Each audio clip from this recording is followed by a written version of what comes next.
Bonjour tout le monde. Aujourd'hui, j'ai le plaisir d'accueillir le dirigeant partenaire de notre institut de vente. Ce sera l'occasion d'avoir une belle discussion dans le cadre de la 15e conférence de l'Institut global de la science de vente, Global Sales Science Institute, en coopération pour la première fois avec l'Association américaine du marketing, the American Marketing Association, et bien sûr avec le support de HEC Montréal. Bienvenue à vous les panélistes. Nous avons ici Madame Minet. Je commence par vous, Madame Minet. Vous êtes vice-présidente service conseil en gestion de patrimoine représentant Desjardins, système de caisse populaire et institutions financières. Bienvenue. Merci. Merci beaucoup. Ensuite, Monsieur Philippe Houle, vous êtes vice-président vente marketing vaccins, soins primaires, hôpitaux et spécialités de marque Canada, évidemment une société pharmaceutique, bienvenue. Ensuite, Monsieur Philippe Larreau, président directeur général de Larreau Courtier d'assurance, ça veut dire un cabinet en assurance, bienvenue. Merci. Monsieur Frédéric Lucas, président de Prima Ressources, une firme de consultation en stratégie et croissance commerciale, bienvenue. Merci. Monsieur Marc McDonald, vice-président principal ressources humaines de Rona Lowe's, Canada, non? Une chaîne de distribution spécialisée dans le matériel de construction, bienvenue. Et enfin, Monsieur Danny Serralio, vice-président solutions d'affaires Grande Plaine, Québec et province de l'Atlantique de TELUS. Traditionnellement un grand opérateur de télécommunications, mais je suis sûre aussi dans d'autres secteurs. Bienvenue, Monsieur Serralio. Bienvenue. Merci beaucoup. Alors, c'est impossible, c'est quasiment impossible de ne pas parler de la COVID. Nous traversons présentement une crise globale à cause de la pandémie qui a des impacts notables sur tous les domaines. Je commence par vous, Madame Minet. Comment traversez-vous la crise? Avez-vous effectué des changements radicaux au sein de votre entreprise? Bien, merci. Merci, Maria. C'est une sacrée question qu'on vit de façon tellement forte depuis un an maintenant. Bien sûr que la pandémie a changé complètement nos façons de faire. Bien sûr que ça nous a propulsés dans le futur de façon accélérée finalement. C'est tous des changements qu'on voyait venir, mais ça nous a forcés à nous bouger. Je dois dire qu'en moins d'une semaine, on a été capable de travailler avec des gens à la maison. Est-ce qu'on l'aurait anticipé avant? Jamais. Dans notre domaine de la finance, on parle beaucoup de relationnel, surtout en gestion de patrimoine. Comment réinventer le relationnel? Jamais on n'aurait imaginé, il y a un peu plus d'un an, avoir des rencontres avec nos clients via Teams notamment.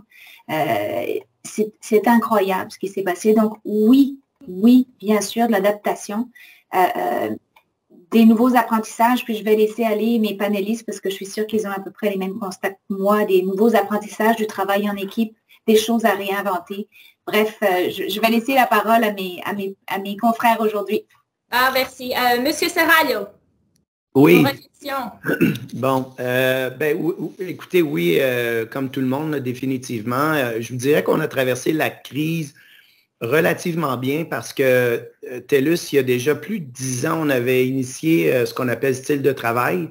Donc, on avait réduit notre footprint, si vous voulez, au niveau d'immobilier d'à peu près 50%. Donc, on avait fait un virage assez radical à l'époque où est-ce qu'on...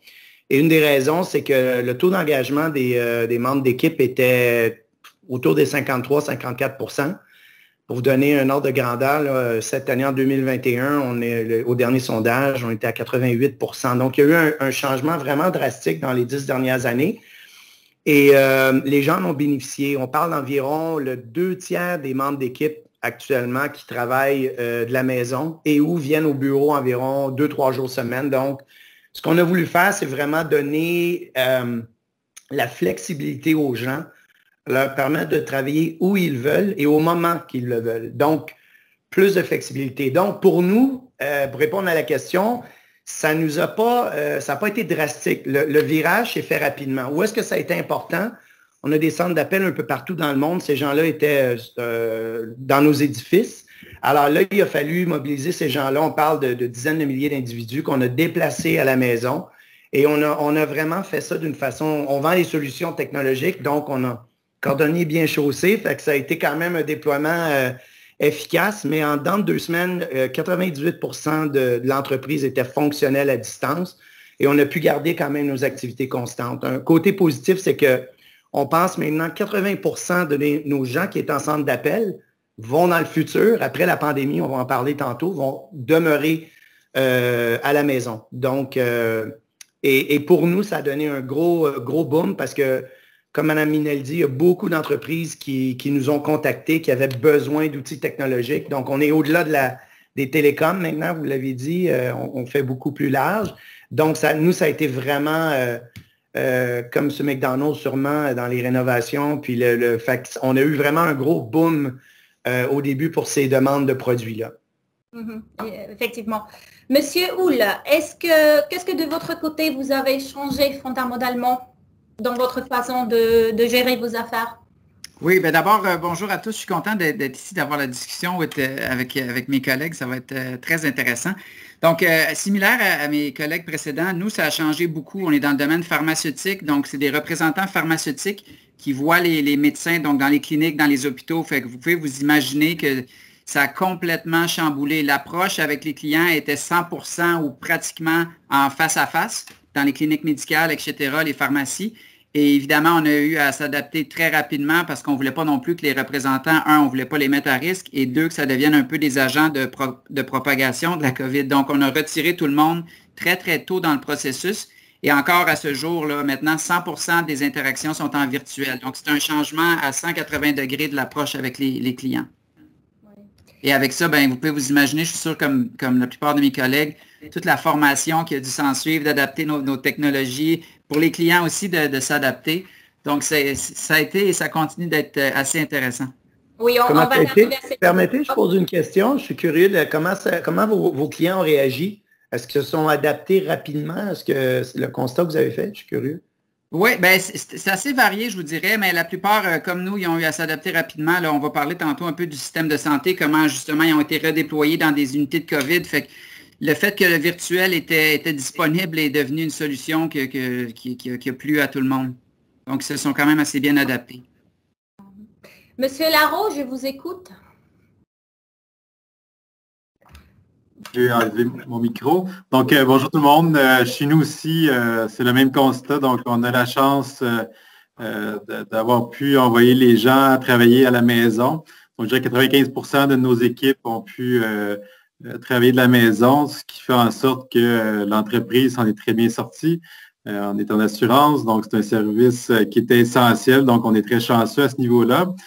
Au niveau de nos équipes de vente, on a des équipes qui sont uniquement au téléphone. Donc, pour eux, être à la maison au bureau, je pense que c'était la meilleure des solutions pour eux. Pour ceux qui faisaient de la route, donc on a sur beaucoup d'entreprises. Donc, on rencontrait beaucoup les clients en personne. Je dirais 95% de nos clients étaient rencontrés. Là, on a introduit la vidéoconférence qui fait en sorte que ça a été une adaptation pour les équipes et les clients. Mais dans le contexte actuel, je pense que ça s'est très bien passé, puis ça a très bien servi aussi l'objectif de bien servir et conseiller la clientèle.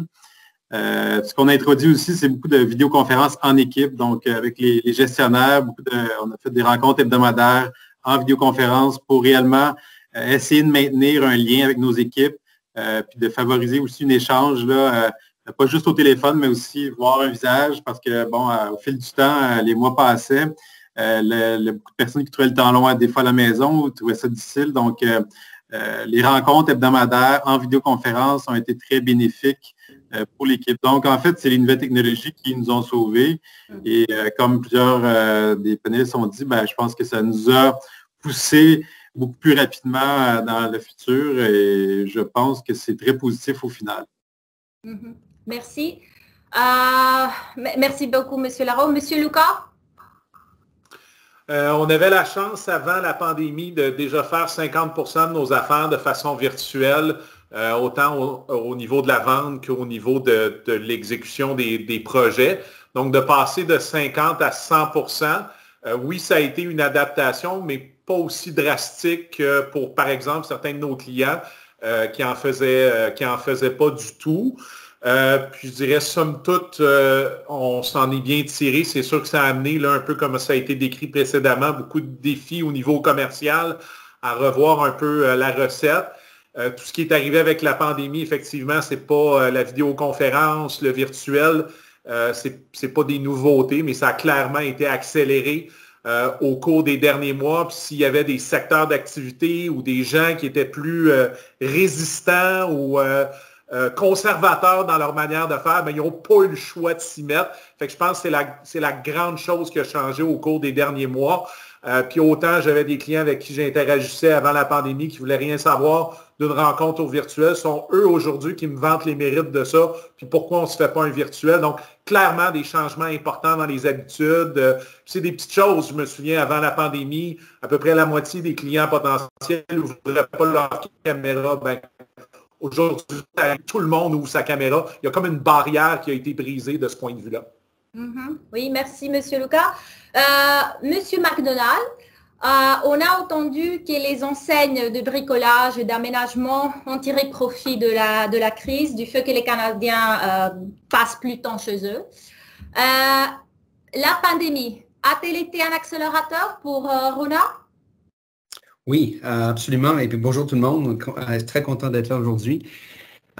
Oui, la pandémie, pour nous, dans plusieurs cas, les Canadiens, qu'est-ce qu'on a vu, les consommateurs canadiens dans la pandémie avec tellement moins d'activités alors disponibles à faire et l'argent qu'ils avaient mis de côté, qu'investir tout ça dans leur maison, que ce soit leur coût arrière l'été dernier, à l'intérieur. On a vu l'année dernière comme nos ventes de peinture a augmenté d'une façon incroyable. Donc, ça a amené une grosse charge de défi pour nous en termes de gestion de toute le supply side, toute l'offre, pour être sûr qu'on avait assez de produits.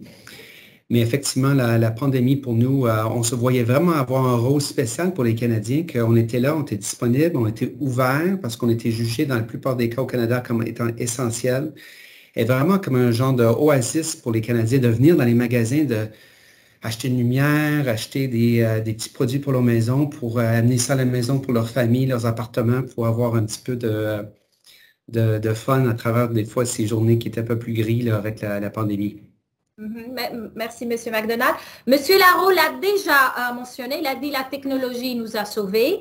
Parmi les choses que vous avez changées ou que vous n'avez pas changées pendant la pandémie, quel est le facteur déterminant le plus important qui vous a permis de survivre cette année? Monsieur Lucas. Je pense que ça a été notre proactivité. Donc, je pense qu'il y a beaucoup d'entreprises qui sont mis au départ un peu en mode on va attendre que ça passe. Puis je pense que c'était le piège. Donc, vraiment d'être en mode proactif très rapidement. Comment on s'adapte? Qu'est-ce qu'on peut faire différemment? Il y avait énormément d'incertitudes qui étaient amenées par cette situation-là, mais c'était justement de ne pas perdre cette confiance-là, de continuer à être décisif malgré cette incertitude-là. Puis même si la solution n'était pas parfaite initialement, au moins de se mettre en action.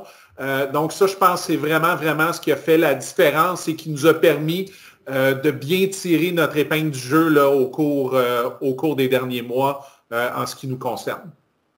Merci. Monsieur Houle, en quelques mots.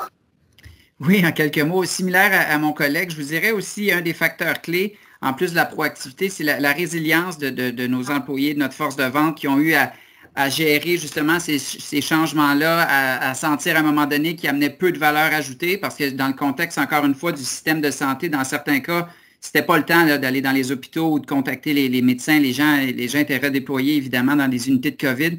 Donc, pour les représentants, il a fallu s'adapter, réinventer la façon de faire. Donc, chapeau à cette équipe-là, justement, en termes de résilience. C'est assez inspirant. Merci. Madame Minet, qu'est-ce que vous en pensez? Votre micro, merci. Les meilleurs mots ont été placés. C'est la proactivité, l'agilité, la résilience, le fait d'avancer avec les enfants à la maison, d'avancer dans la certitude avec quelque chose qu'on n'avait aucune idée de l'endroit où ça allait nous amener.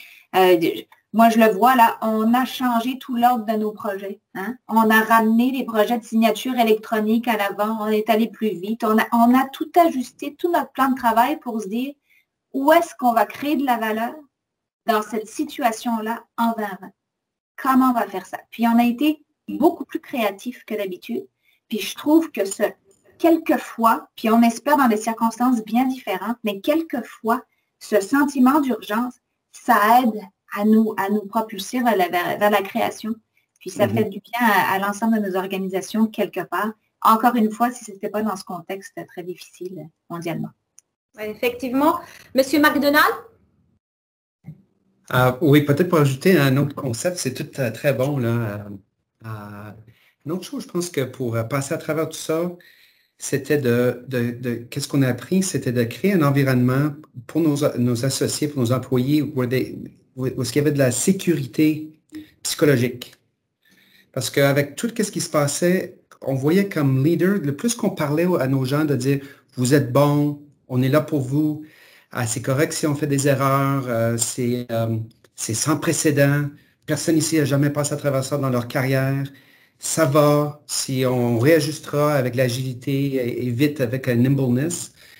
Là, on voyait qu'on peut même le voir dans Teams ou dans Zoom, on peut même voir les expressions des gens quand on parle comme ça, puis on partage un peu cette empathie. On peut voir le soulagement là, sur les gens de dire, c'est vrai, OK, c'est correct, je peux passer à travers ça. Puis ça crée cette zone de confort en sécurité que les gens vraiment performent. Donc, il fallait adapter un peu, mettre de la pression un peu, de dire, hey, les résultats, il faut qu'ils soient là, et puis ça marche moins, je dirais, dans cet environnement. C'est vraiment d'être à l'écoute et vraiment d'être présent pour donner cet environnement de sécurité alentour pour nos associés pour performer. Merci. Monsieur Serraglio? Bien, ça a pas mal été dit. Là. Je pense beaucoup l'agilité, la créativité. Puis, j'avais un point que je voulais soulever, c'était la proximité qu'on avait auprès de nos gens. Santé mentale, vous savez, c'est un sujet d'actualité. Donc, on a mis beaucoup de mesures en place. Et on a vraiment formé nos gens, nos leaders pour être sûr qu'il y a cette proximité-là, l'écoute, beaucoup plus d'empathie. On a aussi lancé Office Vibe pour prendre le pouls de nos gens d'une façon hebdomadaire. Par exemple, donner accès à Calm, qui est une application à tous les membres de l'équipe. Donc, toutes sortes de petits trucs comme ça pour s'assurer que les gens aient un peu de place pour eux. Et donc, on a vraiment mis beaucoup d'emphase sur cet élément-là. Puis ça, je pense que ça a été un élément important à date. Merci. Monsieur Larreau, quelque chose d'autre à ajouter, à part de la technologie? Je pense que pas mal tout a été dit. Là. Donc, la proactivité, donc le changement rapide vers les nouvelles technologies. Je pense que les gens à la maison, avec les familles qui se faisaient tester, donc, il fallait être flexible aussi parce qu'il y a eu beaucoup de tests de la part des gens avec les enfants qui allaient aux garderies, les écoles qui étaient fermées. Donc, ça a été ce support-là aussi qu'on a essayé d'offrir à nos équipes. Je dirais que c'est eux qui nous permettent d'être encore en vie et de bien aller parce qu'à travers tout ce qu'ils devaient vivre à la maison, c'est eux qui font en sorte qu'ils servaient la clientèle. Donc, c'est chapeau à ce niveau-là. Sinon, je pense que tout a été dit là, par rapport à la question. Merci. Certains parmi vous ont mentionné la fonction de vente comme facteur vital qui a permis de survivre à la crise, aussi la résilience, comme Madame Iné a dit. C'est très intéressant. J'aimerais savoir plus précisément quelle est la fonction de vente dans votre entreprise. Monsieur McDonald, je commence par vous. Wow, c'est une bonne question. Chez nous, je dirais, on ne parle même pas avec cette terminologie de la fonction de vente. Chez Lowe's, on est une organisation qui est toute basée sur assurer que le service et les produits, puis notre fonction existent pour que nos clients reçoivent les produits qu'ils ont besoin pour leur projet à la maison. Que ce soit la fonction ressources humaines, TI, merchandising, le marketing, opération magasin, la philosophie, c'est tout alentour de le service, vraiment. Puis avec un bon service, c'est ça le résultat est en vente. Donc, dans la façon qu'on parle de notre discours, c'est vraiment d'être présent et disponible pour les clients, que ce soit online ou en magasin, et de tout orienter notre énergie alentour de cette expérience le plus possible, de tout enlever toutes les autres travail qui existe, rendre ça productif pour que nos associés en magasin soient disponibles pour être là, pour donner un service à nos clients qui rentrent dans le magasin. Donc, toutes les fonctions sont alignées avec cette philosophie pour rendre la tâche pour nos associés le plus facile pour être disponible pour nos associés. Donc, un couple d'exemples de ça, c'est si on peut sauver 4-5 heures de travail rendre ça plus efficace pour vider un camion qui amène des nouveaux produits dans un magasin, on reprend ces 4-5 heures-là et on le redéploie dans le magasin sur le plancher de vente, sur le plancher pour que quand les clients rentrent, il y a quelqu'un qui peut interagir avec nos clients pour vendre un projet complet versus juste un simple article. Donc, la fonction vente, c'est vraiment everywhere chez Lowe's Rona. Le client, on parle du B2C, B2B aussi dans le cas de Rona? Oui, les deux, vraiment les deux aspects. Puis chaque channel, on a vraiment comme deux endroits B2C et B2B, avec les pros, les contracteurs. Ça aussi, ça se décline encore dans d'autres types. On a des institutions comme des groupes comme les écoles ou les hôtels qui viennent acheter chez nous. On a des contracteurs en anglais qu'on appelle des fois des hook and ladder. C'est des contracteurs qui ont leur camion, ils viennent chez vous pour faire une petite réparation ou une rénovation. Comment on les approche, c'est différent. Et on a le DIY qui se décline aussi de différentes façons, différents types de clients qui viennent dans nos magasins. Et chaque profil de client a une approche service qui est unique à lui. Merci. Monsieur Serrallo, TELUS. Oui. La fonction de vente chez vous, oui. Votre marché, vos clients, brièvement. Oui. Alors, nous, c'est pas juste la mobilité puis les beaux petits animaux. Les gens pensent souvent que TELUS, c'est très varié. Hein. On a du B2C, on a du B2B, on a du B2B2B. Moi, je vais vous parler principalement du B2B, qui est solution d'affaires. Fait que c'est le marché vraiment tout ce qui est PME, grande entreprise, gouvernementale, secteur public. Et nos produits, c'est des solutions. On a 400 solutions environ technologiques. Donc, notre rôle, c'est vraiment être un agent de transformation. Donc, on est là pour aider les entreprises à se prévaloir des meilleures technologies qui sont accessibles. Puis de nos jours, avec le nuage, le cloud, on a des solutions qui sont autant accessibles à des entreprises de 50 employés qui autrefois étaient réservées à des grandes entreprises. Fait que, c'est ce qui est stimulant dans le marché des technologies, c'est que ça va tellement vite. Et donc, c'est vraiment notre rôle, c'est d'offrir ces solutions-là. Puis là, je pourrais vous donner que ça va de la connectivité, que ça va à la téléphonie, ça va aller à les outils de collaboration, comme on a parlé, des systèmes d'hébergement, c'est de la sécurité, cybersécurité, c'est de la sécurité physique. On a fait l'acquisition d'ADT l'année dernière. Donc, c'est très, très varié. Puis c'est ce qui est intéressant pour un représentant, c'est que lorsqu'il se présente un client, tout est intégré. On a intégré toutes ces solutions-là, ce qui est très différent de notre compétition. C'est qu'il devient vraiment, je ne veux pas abuser du mot, mais un trusted advisor. Donc, vraiment, il devient un point de référence. Donc, il est supporté par des ingénieurs, des spécialistes. Donc, on parlera tantôt un peu de la vente en tant que telle, mais c'est un peu ce qu'on fait comme vente. Merci. Monsieur Larreau? Nous, on a deux départements, donc un qui est B2C, donc c'est l'assurance des particuliers. On offre un service conseil pour tout ce qui est assurance automobile, habitation et autres véhicules récréatifs pour monsieur, madame, tout le monde. Puis ça, c'est à travers le Québec. Et on fait aussi du B2B, que je vais peut-être davantage parler plus aujourd'hui, qui s'adresse davantage avec l'Institut de la vente DHSC. Donc, on est comme je le disais tout à l'heure, c'est des courtiers qui assurent des PME jusqu'à des grandes entreprises. On n'est pas dans la table des multinationales. Donc, ce n'est pas un segment de marché que l'on dessert.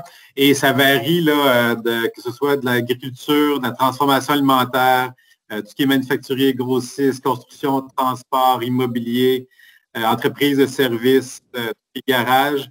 Et aussi technologie de l'information. Et je finaliserai avec tout ce qui est, c'est plus un produit qui doit être vendu à l'ensemble de ces entreprises-là, mais tout ce qui est assurance cyber-risque, qui est l'enjeu et le risque le plus important pour l'ensemble des entreprises qui utilisent des technologies aujourd'hui, surtout avec le télétravail et les brèches potentielles que les gens puissent se faire hacker. Donc, c'est un produit que qu'on met beaucoup de l'avant ces temps-ci pour protéger et assurer la pérennité des entreprises. C'est primordial pour le futur que les entreprises adhèrent à ce nouveau produit-là. Donc, c'est les deux départements que nous avons à l'intérieur d'entreprise.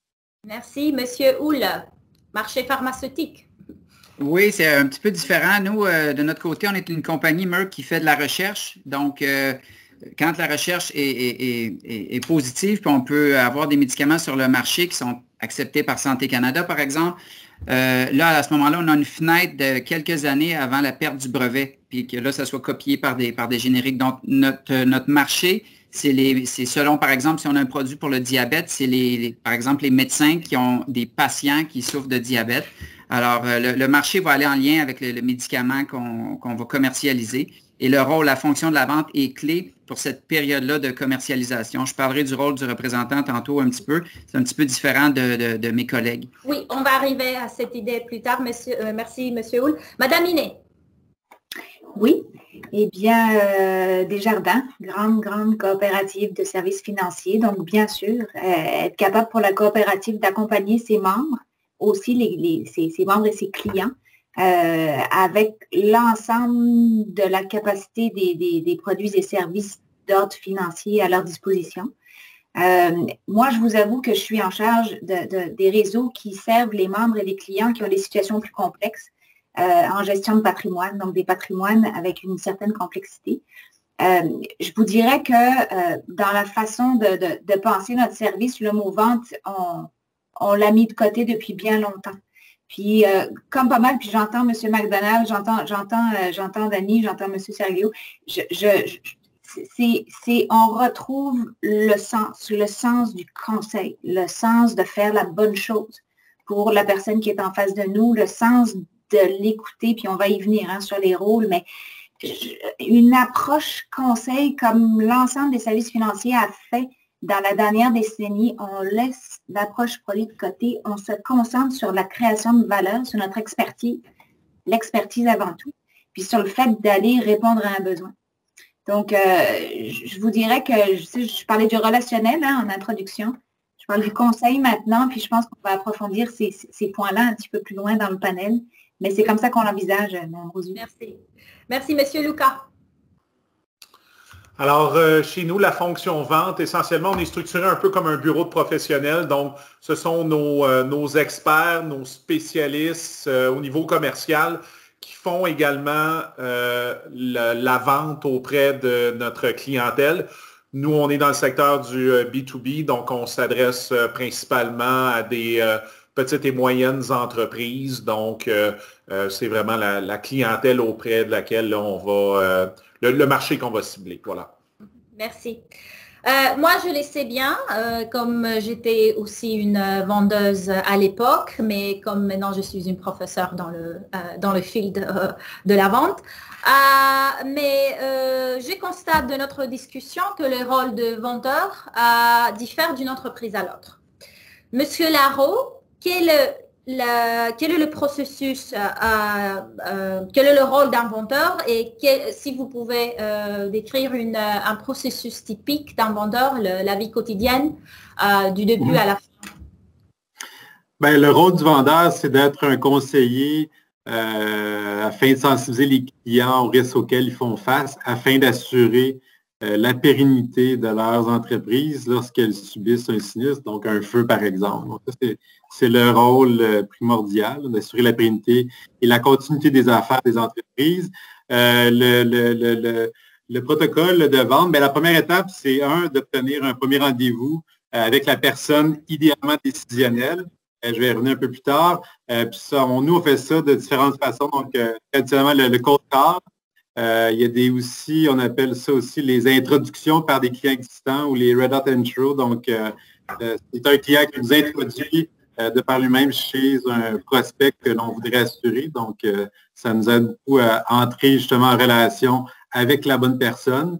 On a aussi beaucoup de publicité sur Internet, donc pay-per-click, optimisation sur Google, évidemment.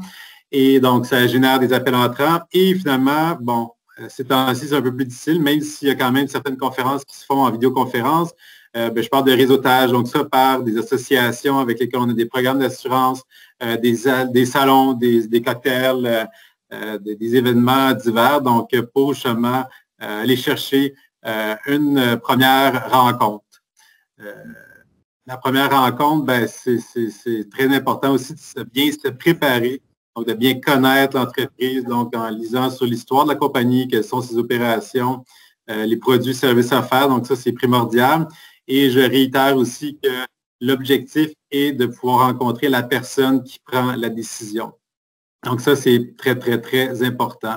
Lors de la première rencontre, là, nous, on est là davantage pour échanger sur la compagnie, apprendre davantage sur ce que la compagnie fait au niveau de ses opérations et aussi d'essayer de déceler si la compagnie avec laquelle elle fait affaire actuellement, s'il y a des problèmes soit au niveau du service, du conseil, s'il y a eu des problèmes au niveau des réclamations ou au niveau des protections. Donc, par la suite, c'est de déterminer aussi quelles sont les attentes du client vers son courtier, de poser des questions pour démontrer encore là les services auxquels le client aurait droit en faisant affaire avec nous. Donc, nous, c'est aussi une règle d'or de ne jamais, jamais, jamais dénigrer ou dire quelques commentaires négatifs sur la compétition. C'est vraiment de démontrer au client en posant des questions sur les services auxquels il aurait droit, le conseil auquel il aurait droit en faisant affaire avec nous et justement de susciter son intérêt de faire affaire positivement avec nous. Donc, ça, c'est primordial pour nous. Puis, à la fin, c'est d'essayer d'obtenir un engagement aussi là, de la part de cette personne décisionnelle-là et en essayant aussi de développer un lien de confiance et personnel.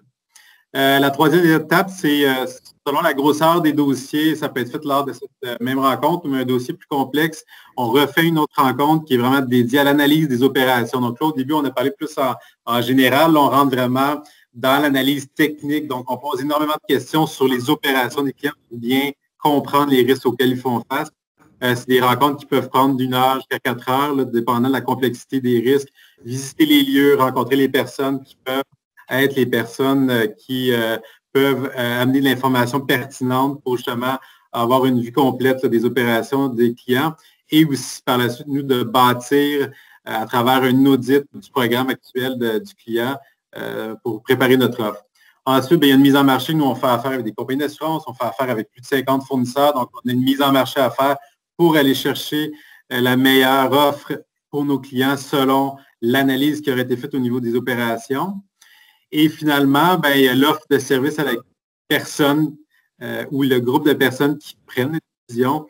Donc, l'offre de service, nous, on a essayé d'établir l'engagement lors de la première rencontre de vraiment bien expliquer aux personnes décisionnelles que le courtier actuel risque de revenir peut-être avec une offre plus avantageuse au niveau monétaire ou essayer d'équivaloir notre offre.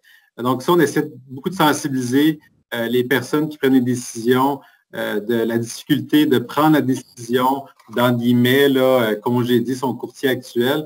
Donc, ça, il y a un travail qu'on essaie de faire parce qu'on veut bien travailler pour les clients, mais on veut aussi que notre travail soit aussi bien reconnu à travers ce processus d'affaires-là. Merci. Vous, Monsieur Houle, vous employez plutôt des vendeurs missionnaires, comme on les appelle dans le secteur pharmaceutique. Comment le processus change dans ce type de vente? Je suis sûre que l'engagement diffère. C'est une autre notion pour vous. Oui, effectivement. De notre côté, il n'y a pas de transaction. À la fin de la journée, il n'y a pas de signature, il n'y a pas de médicaments que j'ai vendus. D'ailleurs, ça peut être un peu déstabilisant quand c'est quelqu'un qui vient en dehors de l'industrie.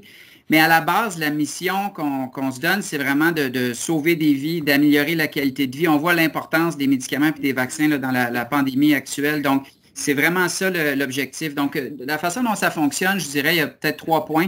D'abord, la bonne segmentation. Je parlais tantôt, on a un médicament qui arrive, prenons l'exemple du diabète, peu importe. Alors, quels sont les médecins qui ont des patients qui ont cet intérêt-là? Quels sont les médecins qui traitent les patients avec le diabète? On n'ira pas voir un médecin qui est spécialisé pour l'Alzheimer s'il n'y a pas cet intérêt-là. Donc, il faut bien segmenter pour amener une valeur ajoutée, de 1. De 2, c'est vraiment, après ça, de positionner pour nos représentants le médicament avec ses avantages, ses bénéfices, évidemment en lien avec la monographie de produit qui est approuvée, Puis après ça, c'est ongoing, comme on dit, parce qu'il y a toujours beaucoup d'études, il y a des données cliniques, il y a des données qui évoluent avec le temps dans la durée de vie du médicament. Et donc, le troisième point, c'est de faciliter le changement. Donc, pour que le professionnel de la santé puisse faire son choix en bout de ligne pour le bon patient au bon moment avec le différents types de médicaments qu'il y a devant lui ou devant elle, bien, des fois, ils vont nous dire, bien, j'aimerais ça l'essayer, j'aimerais ça avoir des échantillons, par exemple, ou écoute, je prends ça en considération, qu'est-ce que mes collègues en pensent? J'aimerais peut-être, donc comme facilitateur de changement, le rôle du représentant pharmaceutique peut aussi être de mettre les personnes en relation, de dire, bon, ben tel grand spécialiste ou telle personne pour que le médecin qui va prendre la décision en bout de ligne, comme je dis, de donner le bon médicament au bon patient au bon moment, puisse avoir toutes les informations pour dire, ça, avec mon jugement clinique, c'est la bonne décision à prendre. Donc, de notre côté, comment on termine le cycle de vente, je vous dirais, c'est une histoire sans fin. Il n'y a pas de fin. On continue, c'est toujours ongoing. Il n'y a pas de closing, de dire, OK, j'ai eu 5 ventes aujourd'hui, ou ça ne fonctionne pas comme ça. Merci. Monsieur Lucas, quel est le rôle d'un vendeur dans une firme de consultation? Est-il similaire d'un vendeur missionnaire que Monsieur Hull a décrit? Non, le rôle est différent comparativement à ce que M. Hull a décrit. Évidemment, là, il y a effectivement là, à la fin plus cet aspect-là de la transaction ou de l'entente signée là, qui, de façon plus formelle, définit, je vais dire, la fin du processus ou la fin du cycle de vente. Donc, le rôle chez nous de nos experts quand ils font de la vente, c'est d'abord et avant tout de comprendre quel est l'enjeu, quelle est la problématique en lien avec notre expertise, mais vraiment, vraiment du point de vue du client. Donc ça, c'est vraiment le premier élément. Ça va arriver dans la première phase là, de prospection qui a été décrit tantôt par M. Larreau. Là. Donc, même principe chez nous, là, c'est d'obtenir un rendez-vous avec le décideur qui, chez nous, est généralement là, le chef d'entreprise et de comprendre quel est l'enjeu, quelle est la préoccupation, la problématique. Et donc, de fixer le rendez-vous. Puis, il y a différents moyens pour faire ça, là, des moyens classiques avec le téléphone jusqu'à des moyens qui utilisent plus la technologie avec la vente sociale, avec même la vidéo qu'on a commencé à incorporer là, dans notre façon de prospecter. Ensuite de ça, une fois le rendez-vous fixé, je dirais il y a la portion plus consultative de la vente. Donc, on parlait de la dimension conseil, l'importance de poser des questions, puis de bien comprendre quels sont les impacts de la problématique ou de l'enjeu qu'on a identifié sur l'entreprise, puis d'amener le client ou le client potentiel dans cette espèce de réflexion-là. Souvent, il y a les réponses, mais il les a pas, ce pas des réponses conscientes, il n'a pas pris le temps de les verbaliser. Donc, de faire réaliser justement au client quels sont les impacts plus profonds sur son organisation, sur ses équipes, sur lui-même justement de ces enjeux-là, puis de valider est-ce qu'il y a vraiment un incitatif à faire affaire. Donc, ça, c'est une autre dimension importante. Oui, il y a la dimension de l'investissement financier, mais souvent, quand on intervient, il y a aussi une notion de changement. On va changer des habitudes, on va peut-être changer la culture. Donc, ça prend une bonne raison de vouloir faire ces changements-là. Ça prend, on appelle ça chez nous, là, une raison incontournable de vouloir justement mettre en place ces changements-là et de vouloir faire l'investissement. Donc, pour nous, dans cette rencontre-là, la première dimension, c'est de comprendre est-ce que vraiment les incitatifs sont là? Est-ce que, excusez l'anglicisme, là, on a un business case solide pour être capable de justifier notre intervention? Puis vraiment, est-ce que le client, il y a de l'urgence? Donc, est-ce qu'on est dans une situation plus de « Ah, ça serait bien de faire ça ». Donc, quand c'est bien ou ça serait le fun de le faire, bien, vraiment, il n'y a pas assez de matière pour notre intervention. Quand nous, on intervient, il faut qu'il y ait un changement. Le statu quo, là, n'est pas acceptable. Donc, pour nous, dans cette dimension consultative-là, cette dimension conseil-là, c'est de comprendre justement quelles sont les implications en arrière. Puis ensuite, naturellement, il y a une étape de qualification pour bien comprendre, bon, est-ce que le client potentiel est prêt à faire les investissements nécessaires? Qui sont les parties prenantes? Puis quelles sont les différentes dimensions du processus décisionnel qui vont nous amener après ça à faire nos recommandations. Donc, pour nous, c'est vraiment, là, la vente se fait par les recommandations qu'on donne. Et puis, naturellement, si le client est en accord avec ça, ben là, on va formaliser ça à travers une entente, puis on va aller de l'avant avec l'application ou l'exécution de ces recommandations-là. Donc, grosso modo, c'est comme ça que ça se structure. C'est sûr que j'explique ça là, à très haut niveau, mais je dirais qu'il y a beaucoup de similarités là, entre ce qu'on fait puis ce que Philippe a décrit un petit peu plus tôt, là. C'est la vraie consultation, si je comprends bien. Merci beaucoup. Madame Minet et Monsieur Serralio, vous représentez des entreprises multidivisionnelles. Comment les étapes principales de l'entonnoir de vente changent chez vous, Madame Minet? Ben, je vous dirais que le fameux entonnoir, pour moi, puis dans les services financiers en général, surtout dans le type de patrimoine avec lequel je travaille, ben, c'est un cycle de vie, une vie humaine. Puis c'est au-delà du cycle de vie humaine, c'est transgénérationnel idéalement. On est là avec le membre, le client, on est là avec sa famille, puis on transcende les générations parce qu'on fait la bonne chose. Donc, le cycle, c'est un peu comme Philippe disait, mais c'est dans un autre sens, là, mais c'est pratiquement infini. Ce que je dirais après dans le processus, mais automatiquement, ça démarre par une séance d'écoute active, de l'écoute active. Puis rares sont ceux qui savent écouter aujourd'hui. On prône l'écoute. L'écoute, faire rentrer le besoin, comprendre la situation de la personne qu'on a devant nous, ses craintes, ses préoccupations, ses rêves, c'est la façon dont il envisage sa vie, puis forcément, on arrive avec lui un diagnostic, puis à une planification. Qu'est-ce que tu veux faire? Qu'est-ce que tu veux envisager? Donc, on planifie la vie financière avec les grands jalons qui vont y arriver, que ce soit un transfert d'entreprise, une retraite, un décès, malheureusement. Il faut l'aborder aussi. On est là des compagnons de vie aussi. Donc, ça suit le rythme de la vie, puis c'est que comme ça qu'on arrive à être pertinent. C'est qu'en agissant dans leur intérêt qu'on arrive à être pertinent dans notre proposition de produits, de services. C'est la seule formule qui soit viable, à mon avis, dans notre secteur. Puis dans tous nos secteurs, je nous regarde, là, je nous écoute, puis je trouve qu'on vit pas mal la même chose. On se ressent sur le sens tous. Puis on sait pourquoi on travaille, puis on sait pourquoi on se lève le matin. Merci. Monsieur Serral, oui. Je vous écoute.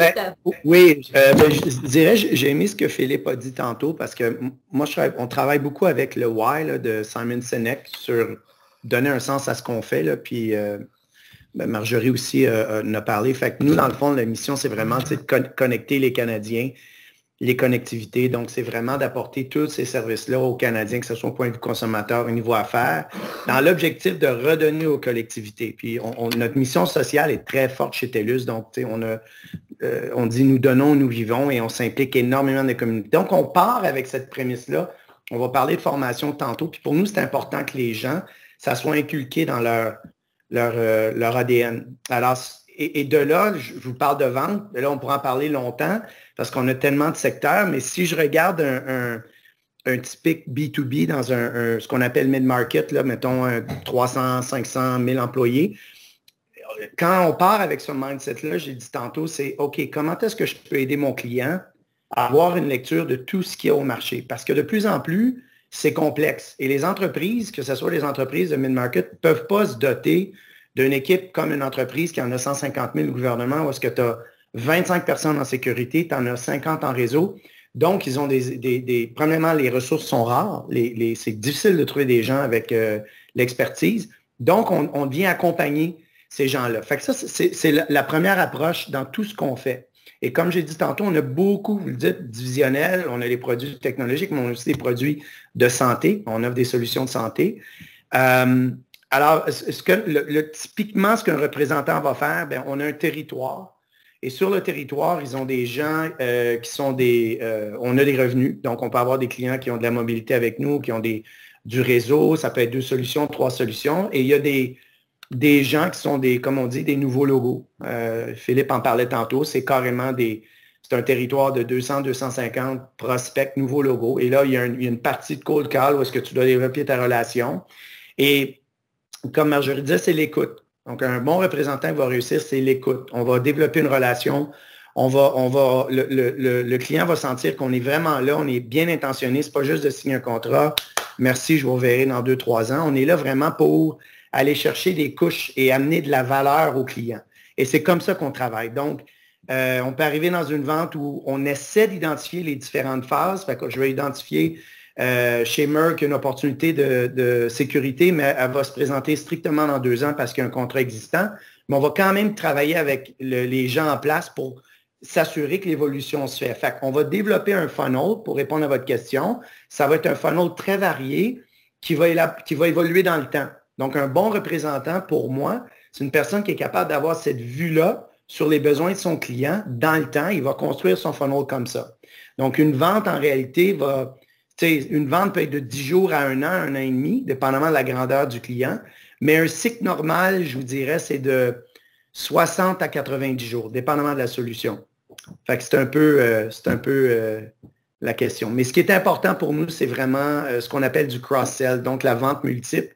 C'est définitivement là où est-ce qu'on a plus de valeur. On augmente la valeur de revenus du client et d'un point de vue TELUS, nos clients qui ont plus de revenus et de services avec nous, au niveau de la rétention, c'est très, très fort. Donc, on a une plus grande stickiness, probablement comme vous aussi dans votre milieu.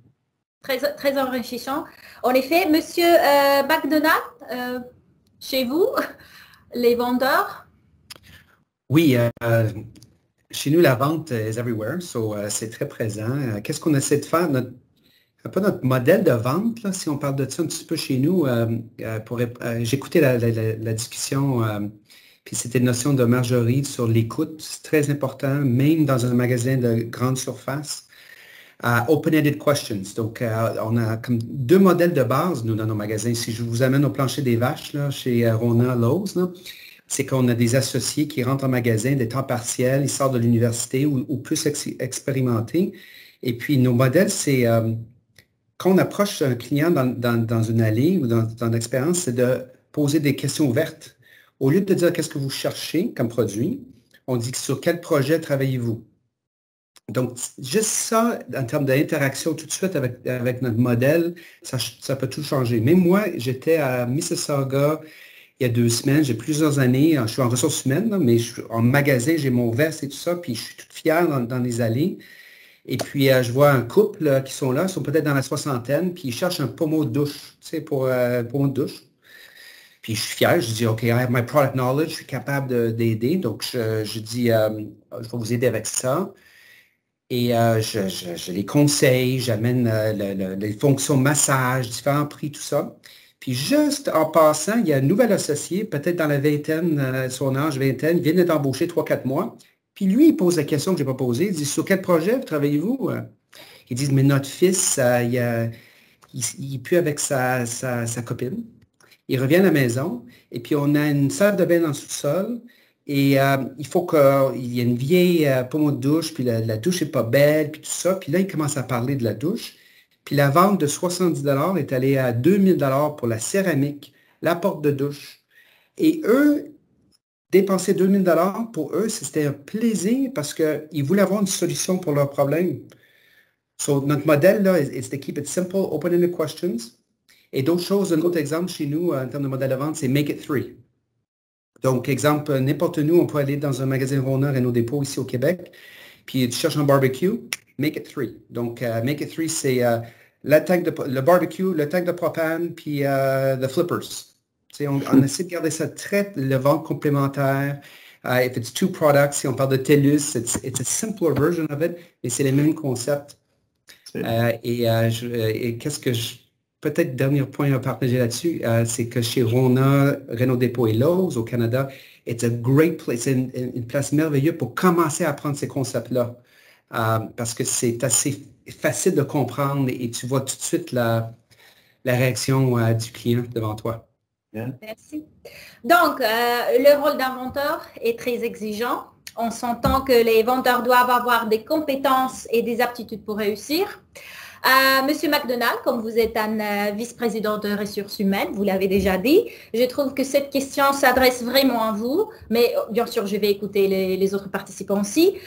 Comment et où vous recrutez vos vendeurs et comment le formez-vous? Oui, c'est un grand défi à travers du pays ces jours-ci. On vient d'embaucher au-delà de 7000 vendeurs dans nos magasins.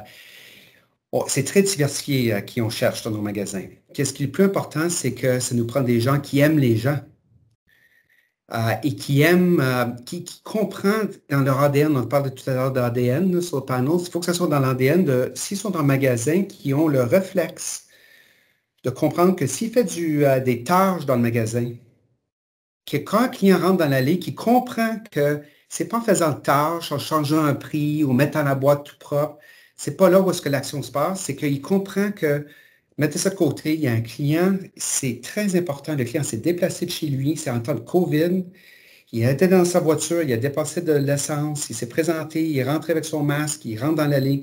Donc, il faut qu'il comprenne. Donc, ça, c'est très important dans notre processus de sélection. Quelqu'un qui comprend ça, qui aime les gens, qui aime le contact humain, qui aime contact, c'est sûr, à distance, safe distance. Et ça, c'est très important. Donc, on cherche des gens plus jeunes dans nos expériences, qui sortent de l'école, qui aiment les gens, et aussi des gens pour complémenter la barre dans un magasin, pour avoir une masse critique de gens expérimentés, peut-être plus tard dans la carrière, qui ont du connaissance de produits plus approfondies, qui peuvent venir à la rescousse pour faire du mentorat dans les allées pour les gens plus jeunes, comme un ancien plombier, électricien, qui ont de la connaissance plus profonde pour complémenter la connaissance de tous nos associés en magasin. Vous offrez la formation, je suis sûre, après l'embauchement. Oui, et puis d'ailleurs, après, exemple, quand Lowe's a acheté Rona, et Renault Dépôt, il y a quelques années, on voyait que Lowe's investissait énormément dans la formation. Donc, on voit ça, c'est dans la culture d'entreprise. Et tandis que Rona et Renault Dépôt, presque pas d'investissement dans la formation des employés. C'était plus du learn on the job. Mais maintenant, on a trouvé un bon équilibre parce qu'on donne au-delà d'une trentaine, quarantaine d'heures de formation pour quelqu'un qui rentre dans le saisonnier, pour vraiment, avant qu'il soit sur le plancher de vente, là, pour savoir les produits, pour être capable d'être plus disponible pour donner des conseils aux clients qui rentrent en magasin. Merci. Monsieur Serralio, TELUS. Oui.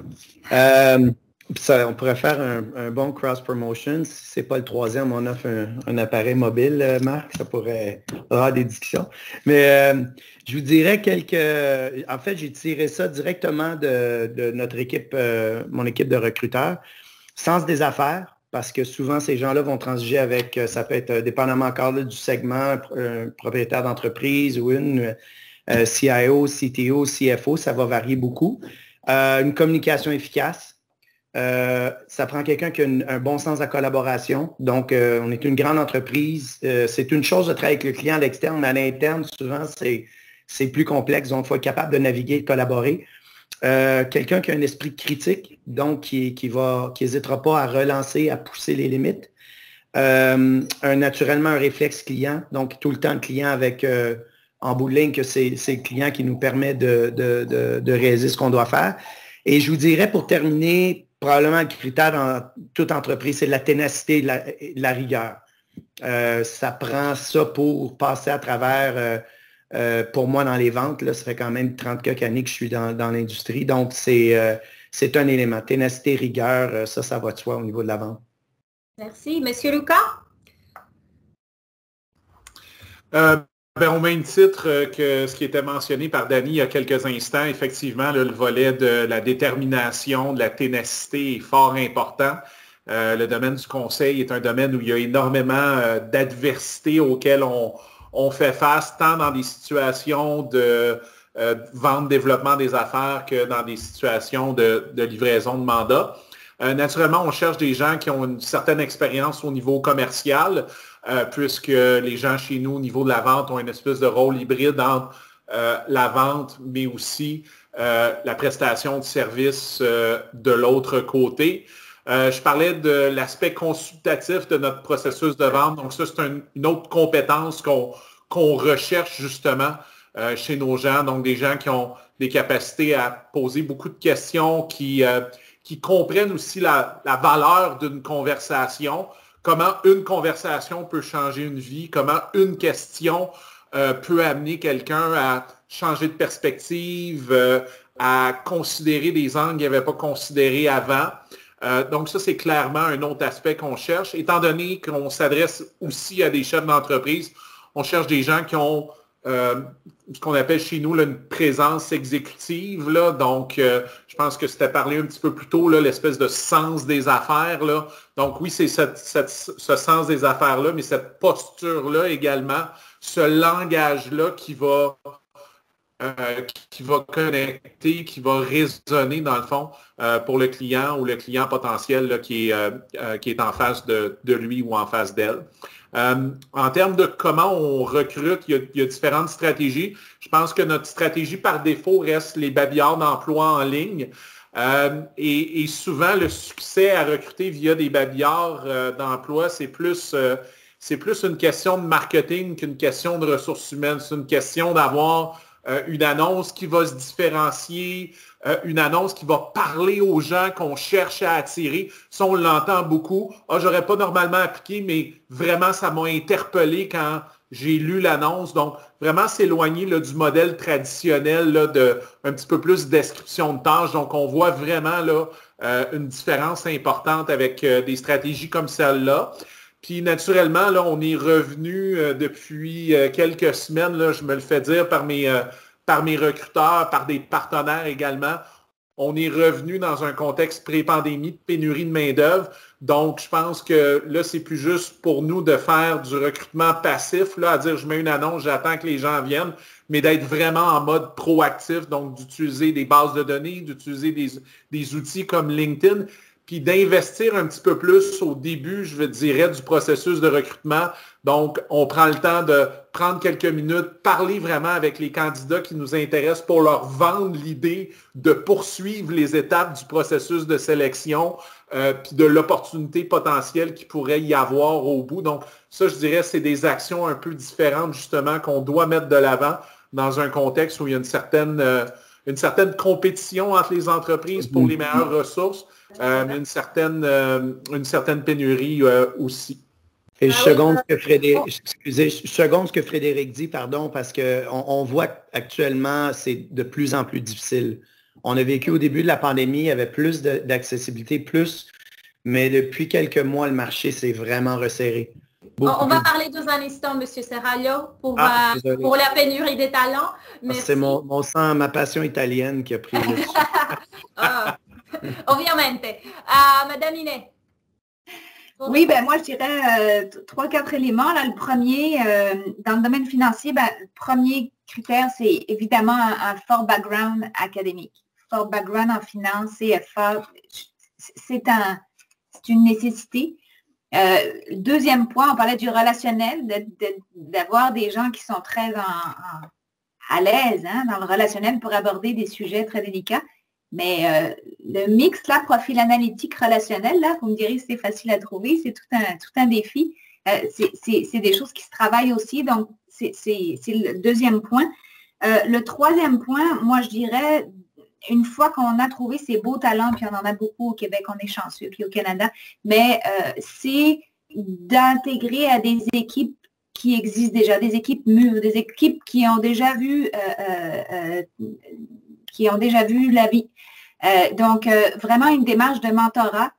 Quand on veut conseiller des gens dans la vie financière, il faut en avoir vécu des choses dans sa vie. Donc, très important de faire mûrir nos jeux de talent autour, dans des équipes fortes et qui en ont vu passer. Et puis, moi, je dirais un élément qui est vraiment important, qui est l'adhésion à la culture de l'entreprise, l'adhésion aux valeurs de l'entreprise. Vous comprenez que chez Desjardins, ce bout-là, à quel point il est important, puis c'est pas parce que c'est Desjardins, pas parce que c'est une coop, mais il y a l'adhésion aux valeurs coopératives qui est quand même un facteur marquant, puis beaucoup de choses qui sont faites sur l'évolution culturelle chez Desjardins. Donc, je dirais, je m'arrêterai là.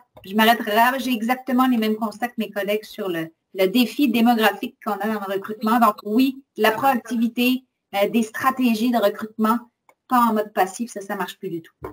Merci, Madame Inet. Monsieur Houle? Oui, de notre côté, je vous dirais, à la base, ça prend un baccalauréat. Il y a beaucoup de sciences. Puis ce qui est intéressant dans votre question, c'est que dans le passé, on a pris beaucoup des gens avec des backgrounds ou des baccalauréats avec la science, donc des maîtrises, même des PhD, puis c'est parfait, mais on s'est rendu compte qu'au niveau des représentants, ceux qui avaient aussi beaucoup de succès, c'est ceux qui avaient soit une formation en vente, une expérience en vente, juste pour, entre autres, les compétences dont on a parlé, l'écoute, la curiosité, de commencer avec les besoins du client. Donc, ces concepts-là, quand ils sont appliqués, puis dans notre cas, mélangés, je vous dirais, ou additionnés à une bonne compréhension scientifique, puis à une capacité d'avoir une conversation crédible avec un professionnel de la santé, ça, c'est des ingrédients pour le succès, je vous dirais. Au niveau du recrutement, un peu comme mes collègues, on est en mode, je vous dirais, toujours prospection. On n'attend pas d'avoir un poste vacant pour réagir. Donc, c'est de suivre le marché, c'est de faire des partenariats avec des universités pour la relève, pour avoir différentes idées. On essaie d'avoir beaucoup de diversité aussi de points de vue, d'opinions pour continuer de grandir. Et le dernier point que j'amènerais, c'est aussi l'ambition. Donc, on est une très grosse compagnie, on a des bureaux dans plusieurs pays et au-delà de la fonction de vente, il y a plusieurs opportunités pour l'avancement, puis ça prend ça aussi pour le futur de l'organisation. Donc, ça, c'est un des atouts, je vous dirais, qu'on regarde aussi là. Oui, monsieur, je suis curieuse. Est-ce que vous avez déjà parlé d'un baccalauréat en sciences? Est-ce qu'un baccalauréat en sciences de santé ou de biologie, etc., est nécessaire ou n'importe?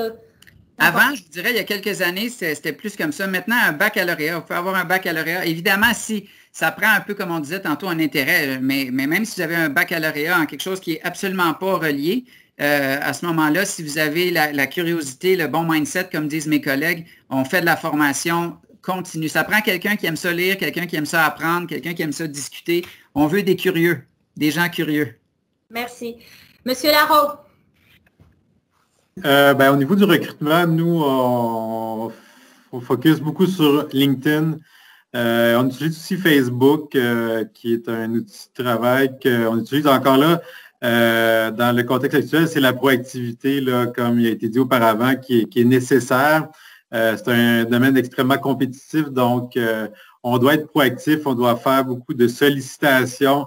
Je dirais que c'est comme la clientèle, mais c'est pour embaucher maintenant, c'est rendu un travail quotidien de solliciter les gens. Puis là, je dirais principalement LinkedIn, Facebook aussi un peu. Les sites d'emploi comme Indeed, là, je ne réinvente pas la roue. Nous, on est en train de revoir toute notre image corporative qui inclut vraiment un volet qui va être dédié à notre image de marque d'employeur pour réellement démontrer et rehausser notre image par rapport à ce qui est offert chez nous quand les gens vont être sollicités par l'ensemble des membres de notre équipe là, de ressources humaines au niveau du recrutement. Au niveau de diplôme universitaire, nous, au niveau de tout ce qui est B2B, c'est un critère qu'on met de l'avant. Donc, un diplôme universitaire, ce n'est pas uniquement obligatoire que ce soit au niveau d'un bac en administration des affaires. Ça peut être un bac qui a multiples provenances, mais quelqu'un qui a un intérêt pour la vente. Puis comme il a été dit aussi, moi je pense qu'un diplôme universitaire, ça aide les gens à développer leur esprit de synthèse, la capacité de lecture, donc il y a la qualité de curiosité qui a été nommée. La lecture, nous, on vend des contrats qui sont très complexes, donc il y a beaucoup de lecture pour comprendre le volet technique qui est nécessaire, en plus d'avoir un intérêt envers la vente. Et pour répondre à la question qu'il y avait là, dans la documentation, nous, on a des équipes de formation pour chaque département qui sont en train de suivre, sont inscrits au certificat de vente relationnelle. Donc, on veut davantage intégrer ça dans nos techniques de vente de façon commune à l'ensemble de l'entreprise. Donc, les gens sont inscrits pour septembre prochain au certificat de vente relationnelle pour vraiment apprendre de ce certificat-là, puis aussi le transmettre. Et je tiens à dire que oui, il y a l'intérêt envers la vente. Il y a beaucoup de gens qui disent que c'est inné. Je dirais le contraire. Il y en a qui peuvent avoir un talent naturel, oui, mais qui doit être travaillé continuellement. C'est un art qui se développe et qui se travaille. Puis ça, ça passe par les équipes de formation pour justement générer chez les gens, démontrer à nos nouveaux courtiers que c'est un art qui se travaille et de façon hebdomadaire, quotidienne, régulière. Et j'ai entendu tout à l'heure aussi la rigueur. On travaille beaucoup au niveau de nos formations sur la rigueur et l'organisation du travail. Parce que c'est beaucoup avoir des beaucoup de clients, avoir des clients, mais si on n'est pas bien organisé dans notre préparation avant d'aller chez un client, mais aussi dans les suivis qu'on fait, dans la rapidité de service qu'on offre à cette clientèle-là pour offrir un service de qualité et surtout de respecter et idéalement devancer nos engagements envers les clients, tout passe par l'organisation du travail. Donc, on focus beaucoup sur avoir une boîte courriel vide, planifier dans son agenda. Tu sais, c'est très basique, mais c'est quand même une des clés du succès à travers là, les autres facteurs qui ont été mentionnés là, par les différents panélistes.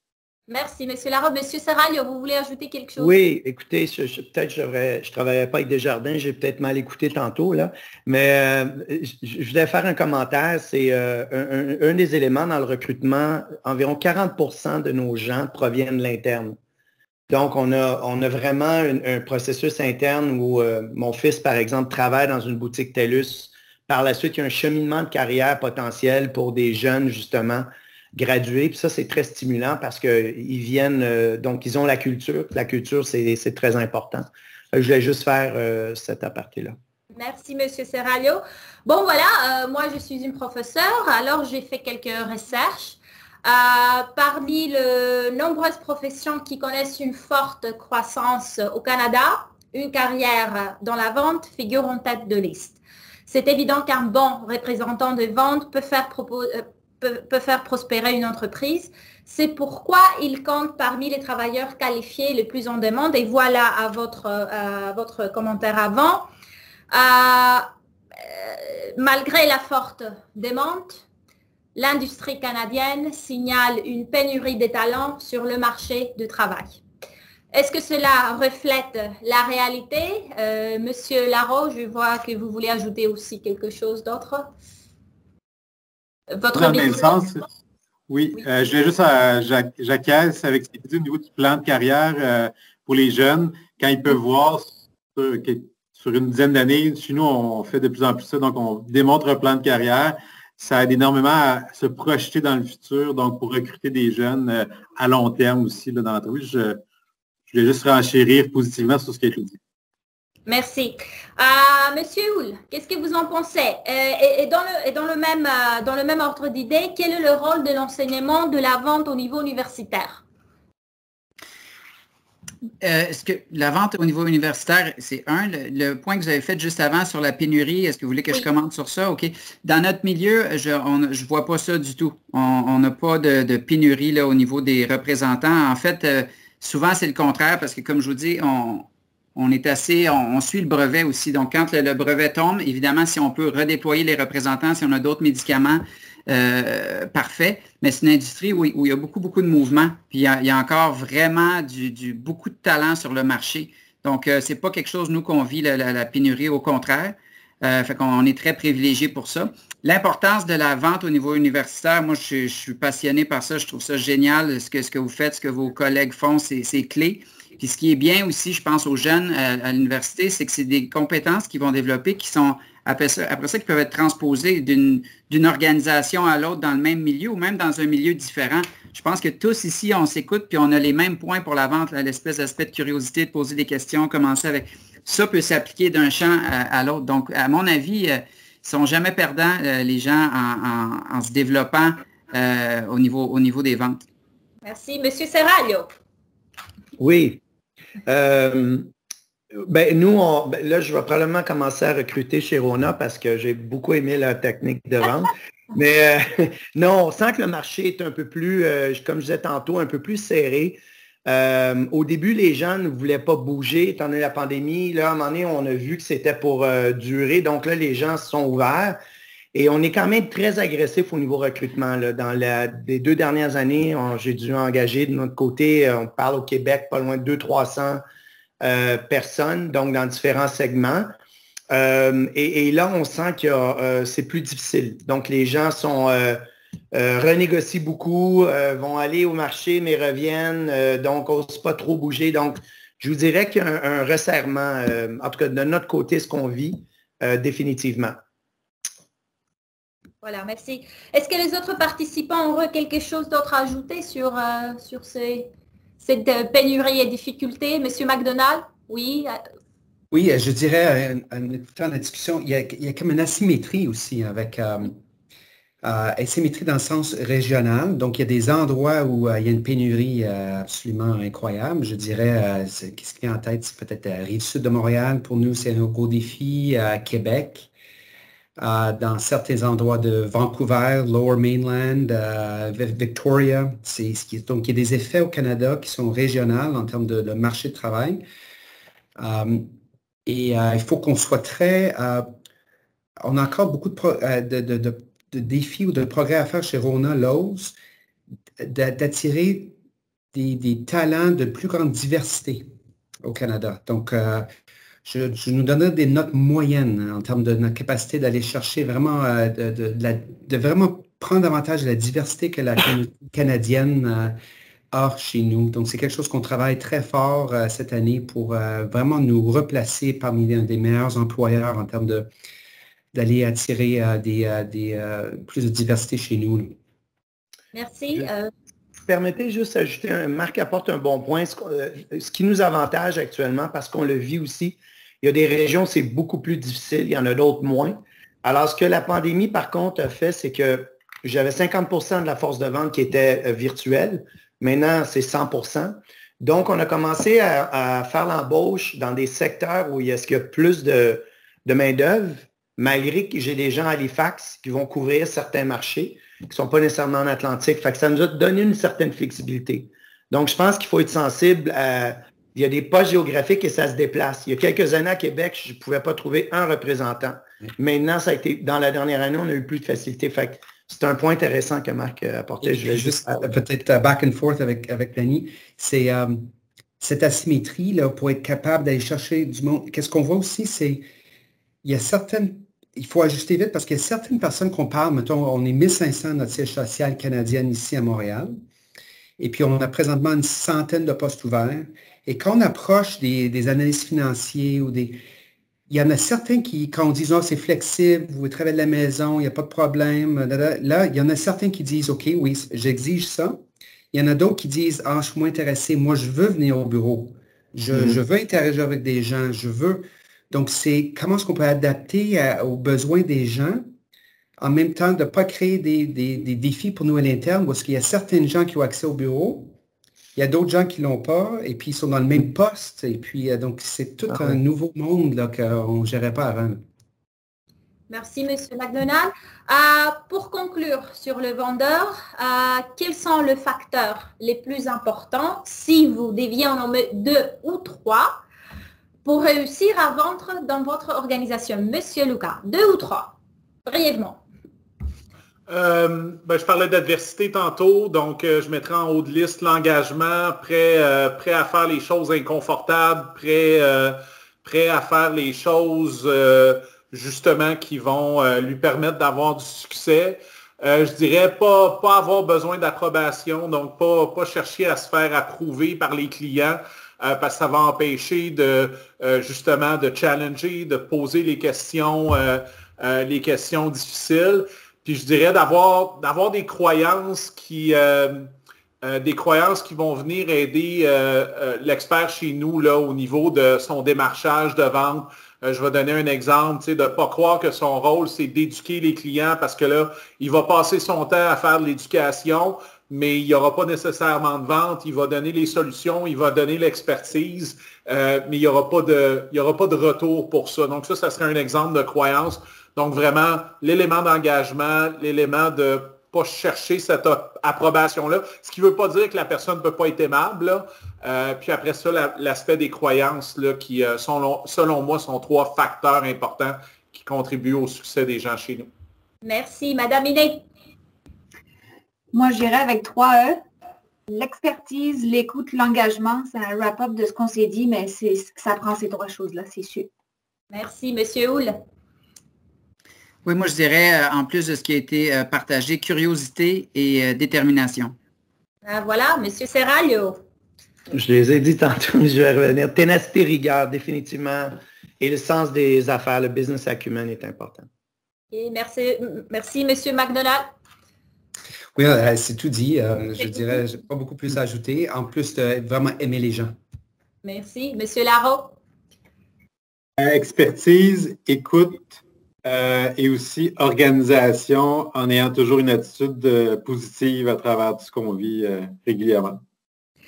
Merci. Alors maintenant, j'aimerais qu'on parle de quelque chose de différent. Je comprends que la pandémie est au centre de vos préoccupations, mais en dehors de la pandémie, à quels défis votre organisation de vente fait-elle face? Quelles opportunités se présentent-elles? Madame Iné, sur un plan social, environnemental, politique Bien, si on y va sur l'aspect social, environnemental, je veux dire, dans le domaine financier, il se passe quelque chose d'extraordinaire avec le fait de voir naître les investissements responsables, toute la vague ESG qui s'en vient. C'est extraordinaire qu'on puisse enfin investir en accord avec ses valeurs. Puis, moi, je trouve l'opportunité extraordinaire pour nous comme citoyens.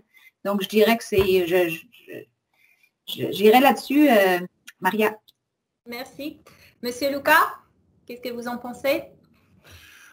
Nous, tout un pan de notre business, nos affaires, c'est la formation. Donc, naturellement, il y a eu un premier réflexe d'amener ça en virtuel, mais il a fallu repenser les expériences de formation.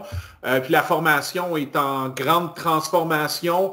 L'offre de formation en ligne grandit à un rythme très rapide. Donc, je dirais le défi est vraiment là pour nous. Donc, comment faire évoluer notre modèle, quel rôle on fait jouer dans le fond à toute la dimension virtuelle. Est-ce qu'on réintègre une partie du modèle un peu plus traditionnel de formation en salle? Puis justement, comment on trouve notre équilibre là, face à cette formation en ligne-là? Donc, pour nous, là, le défi vraiment de ce côté-là, je pense qu'il y a vraiment des choses intéressante, une mini-révolution, je dirais même au niveau de l'éducation qui s'en vient avec ces nouvelles façons de faire-là. Merci. Monsieur McDonald? En termes de défis que nous faisons face pour maintenir un niveau de vente, c'est vraiment l'approvisionnement des produits. On voit des grands défis de la global supply chain. Avec, si on pense à une perceuse qui est fabriquée de marque DeWalt chez nous, c'est fabriqué en Chine, il y a des components, il y a des containers qu'il faut que soient disponibles en Asie pour amener ça. Il y a tout ce transport transfrontalier entre les États-Unis et le Canada, amener ça dans nos magasins. Et puis, quand on pense à un projet, ça prend plusieurs produits. Donc, tu ne peux pas faire ton projet s'il manque une partie de ton projet, s'il manque du mortier pour faire ton ciment. Là, il faut tout attendre. Tu peux mettre ton poteau pour faire ton patio en arrière de chez vous. Donc, un grand défi pour nous de travailler ça. On est une compagnie notre chiffre d'affaires pas loin de 80 milliards. Ça nous donne, même à ça, avec notre grosseur, on est presque 300 000 associés. Même avec ça, avec cette force d'achat, on a des défis à travailler avec des fournisseurs parce que c'est les mêmes fournisseurs, c'est les mêmes sous-fournisseurs, nos fournisseurs. Donc, un grand défi pour nous. Donc, j'invite tout le monde, si vous avez besoin de produits de rénovation, achetez-les. C'est le temps. Merci, M. McDonald. M. Larreau, votre défi, opportunité? Ben, défi, c'est le recrutement. On en a parlé. C'est la clé en ce moment, nous, pour pouvoir continuer à maintenir nos acquis, mais aussi continuer à faire de la croissance et aussi recrutement de gens de qualité. Donc, c'est un des enjeux les plus importants et ça se joue là pour le futur, tout en incluant avec ça un autre défi et aussi c'est tout ce qui est le numérique. Donc, nous, en tant que courtier, on est en train de développer à l'interne. C'est un peu plus long que prévu. Donc, ça, c'est un enjeu assez important. Donc, l'automatisation des tâches sans valeur ajoutée pour offrir plus de temps à nos courtiers, à nos conseillers, de temps à valeur ajoutée pour qu'ils puissent offrir ça à leur clientèle, parler plus à la clientèle. Donc, vraiment enlever beaucoup de tâches administratives qui pourraient être automatisées. Donc, on a un défi à ce niveau-là. Et aussi, un risque qui s'en vient, c'est la vente, c'est pas dans le B2B, c'est plus dans le B2C, l'assurance automobile qui va être vendue par des fabricants automobiles, donc comme Tesla. Donc, nous, on doit être à la fine pointe de la technologie pour pouvoir bien les compétitionner dans le futur. Donc, on a de grands défis à ce niveau-là, mais uniquement pour l'assurance automobile, pas les autres classes d'affaires dans lesquelles on évolue. Merci, M. Larreau. M. Houle, dans le monde pharmaceutique, défis, opportunités. Oui, en fait, je ne peux pas ne pas parler de la pandémie. Donc, dans notre cas, le défi présentement, d'une part, au niveau des représentants, c'est l'accès à nos clients, à nos médecins. Évidemment, comme je disais, plutôt, beaucoup d'entre eux sont redéployés dans des unités de COVID, etc. Mais je vous dirais qu'au-delà de ça, le plus gros défi, c'est vraiment de faire partie de la solution avec nos partenaires des autres compagnies pharmaceutiques, avec les payeurs, avec les gouvernements, donc d'avoir une coalition justement pour faire en sorte que l'accès aux soins, que la vaccination soit accélérée, etc., etc. Donc ça, c'est un défi on a tous un rôle à jouer là-dedans qui est très important au-delà du positionnement de nos produits. L'opportunité, je vous dirais, ce qui est intéressant, évidemment, avec ce qu'on a appris avec COVID, qui était un peu cet accélérateur de changement-là, d'adopter les technologies, le virtuel. On parle souvent de retour sur l'investissement, mais il y a un retour sur l'énergie du représentant, par exemple, qui peut être assez intéressante. Au lieu de faire, le Canada est vaste, hein, je veux dire, il y en a des médecins. Donc, au lieu de faire 5-6 heures de route dans certaines régions comme on faisait avant, bien maintenant, autant le médecin que le représentant, je pense qu'il y a plus de facilité, puis c'est un réflexe qui devient de plus en plus facile de dire, bien, on peut se parler comme ça. Donc, il y a un retour, puis sur la gestion de son territoire aussi, qui va être plus efficace comme ça. Donc, ça, c'est une opportunité là, qu'on va continuer d'explorer. Merci. Monsieur Serralio. Oui, bien, un défi très particulier. Là. Vous avez parlé tantôt de télécom, donc on ne se considère plus une télécom, on est une industrie de technologie maintenant, mais on a quand même une grosse portion de nos revenus qui sont sur qu'on appelle des services légataires, qui étaient sur des anciens territoires réglementés du cuivre, ainsi de suite, qui sont naturellement en transformation. Donc, ça, c'est un défi, c'est de remplacer ces revenus-là qui sont à marge très élevée parce que nos réseaux ont été amortis de longue date. Donc, c'est de remplacer ces produits-là par des produits à la fine pointe avec des marges beaucoup plus petites. Donc, c'est cette rapidité-là pour renflouer les coffres. Donc, c'est un grand défi auquel on fait face. Et opportunité, je vous dirais, c'est on en voit une grande actuellement, c'est la santé. On parle de TELUS Santé virtuelle on a officiellement, la semaine passée, on a officialisé. TELUS Santé, on a une expertise de 30 ans et c'est en énorme demande. Donc, on a une énorme croissance. Donc, 66% des Canadiens disent, même après la pandémie, qu'ils vont préférer avoir une consultation virtuelle avant même d'aller à l'urgence voir leur médecin. Donc, ça, c'est c'est exponentiel. Donc, pour nous, on est beaucoup en mode acquisition de ce côté-là. Puis, je pense que pour des jeunes, il y a quelque chose là quand on parle de tendance, puis des industries qui sont florissantes, c'en est une. Merci. Maintenant, j'aimerais qu'on aborde ce qui distingue la région du Québec des autres régions du Canada. Et comme ce panel fait partie d'une initiative mondiale, moi je ne suis pas canadienne, j'aimerais vraiment savoir ce qui rend la vente différente d'ailleurs dans le monde ou de caractéristiques uniques que vous avez ici au Québec. Monsieur Larreau. Oui, ben moi, ce que j'ai, je dirais ici que l'approche est stratégique, humaine, je dirais équitable, mais tout en étant très compétitive. Dans mon industrie, des fois, je pense que le consommateur québécois, de ce que je connais du moins, met encore le prix prend encore un peu trop de place dans la réflexion globale, des fois pour l'achat d'un conseil ou d'un produit qui peut être très important. Je prends un exemple, je reviens sur le cyberrisque qui est tellement important en ce moment, je le dis depuis le début, mais il y a tellement de compagnies qui se font attaquer tous les jours. Des fois, l'importance de payer un petit montant, protéger la compagnie de ne plus avoir accès à ces données pendant plusieurs semaines, des mois, ou qui peut amener à faire la faillite à la compagnie.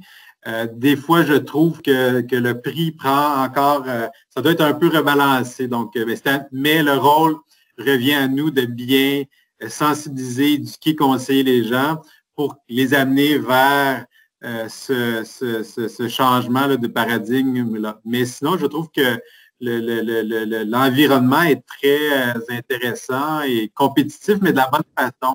Donc, ce n'est pas agressif. Ce que j'aime bien aussi, c'est généralement fait de la bonne façon, ce que j'apprécie en général. ils trouvent très bien.